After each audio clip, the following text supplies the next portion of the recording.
In the year 110, less than 50 years after Peter wrote his letter to the Christians of Pontus, Galatia, Cappadocia, Asia, and Bithynia, a new Roman governor was appointed to Pontus and Bithynia, two Roman provinces in what is now Turkey.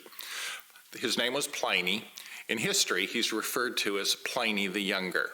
Pliny represented the Roman Emperor Trajan and frequently consulted Trajan about the affairs of government in his provinces. Remarkably, his letters have been preserved through the centuries since. After being in office for about a year or so, he wrote to Trajan about one of the more pressing issues in his administration: how to deal with Christians.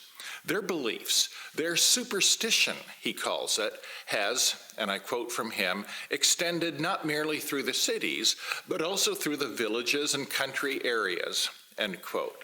Apparently, there were so many Christians in his provinces that they had become a disrupting factor, socially disruptive of Roman society.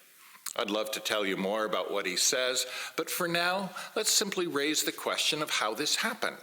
When we read 1 Peter, we read of a tiny minority of Christians being persecuted for their faith. But when Pliny writes, they've become a significant presence, possibly a majority. Again, how did that happen? I'm convinced the answer comes from the passage we'll be talking about on Sunday. Peter writes, "Dear friends, I urge you as foreigners and exiles to abstain from sinful desires which wage against your soul. And then importantly, live such good lives among the pagans that though they accuse you of doing wrong, they may see your good deeds and glorify God on the day he visits us." He goes on and talks about what that means in some of the critical relationships of the era, about politics and slavery. But through it all, the message shines through: live such good lives that it makes your neighbors wonder what's going on. Live for God's glory, Peter says.